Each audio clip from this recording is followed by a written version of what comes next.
PSG Fan TV, spécial équipe de France. Comment vas-tu, Jo? Super, toi, Byron.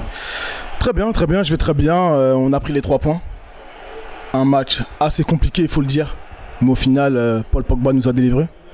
Bah c'est ça, bon si on résume, on va commencer à l'inverse, hein. On résume, l'important c'est d'avoir les 3 points. Et c'est ce qu'on retiendra surtout de ce match. Parce qu'on a été très poussif dans nos offensives, dans notre jeu, dans notre défense, dans notre milieu. Il y a énormément de choses en fait à corriger clairement. Est-ce que la composition de départ t'a plu? Alors clairement oui, quand j'ai vu la composition, j'ai été séduit, voilà, il reconduit à peu de choses près en fait ce qu'il a fait avec l'Italie, donc quand on a gagné 3-1, donc avec une forte appétence offensive, avec des points d'interrogation, donc Pavard qui monte en puissance, qui a été donc du coup confirmé en tant que titulaire, donc ça c'est un vrai point positif, et d'ailleurs il a fait son match, enfin si on doit retenir en fait l'un des points positifs de ce match, c'est Pavard. Par contre de l'autre côté en fait Hernandez, ben, on voit qu'il a été fébrile, on voit qu'on lui a donné les clés en fait de titulaire à un jeune qui était pas prêt à les avoir, et ça s'est vu en fait dans son match. Donc ce que tu changerais, si j'ai bien compris, ça serait le latéral gauche pour le prochain match? Oui, clairement, il faut Mendy, il faut qu'il revienne. Là, on a vraiment besoin de lui. Ça, c'est clair et net. Parce que dans Pavard a fait son taf, Hernandez n'a pas été dedans. On a senti vraiment qu'il était en difficulté contre les attaquants, en fait, les attaquants australiens.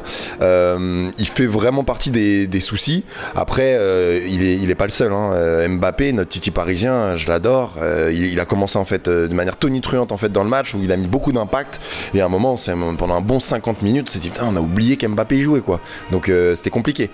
Pour sa défense, je dirais qu'aussi ça penchait énormément à droite. Et forcément, quand t'as voilà, Pavard qui a plus en fait d'attraction, ça joue aussi. Et du coup, on va dire que Dembélé était bien mieux servi en fait que l'était du coup Mbappé.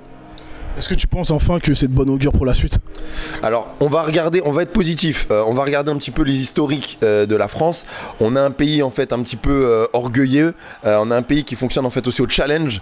Quand en face on a un adversaire en fait qui est faible, on a tendance en fait à se faire manger, aspirer par le rythme du jeu.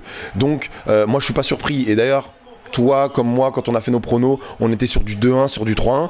On sait que techniquement parlant, on a des qualités qui sont bien supérieures en fait à eux, mais on se fait avoir par le rythme en fait mis en face. Quand une équipe fait du jeu, on en fait. Quand elle en produit pas, on se remet en fait à leur niveau. Donc c'est un facteur, donc moi pour mon coup je reste confiant. On parle en fait de 2006, on peut parler même de, allez je remonte même en fait à 98 ou même en fait à notre Euro.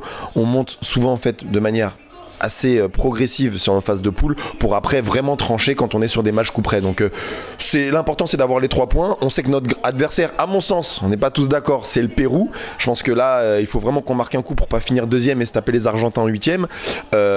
Mais on a fait le boulot, clairement. Merci à toi. Merci, à bientôt.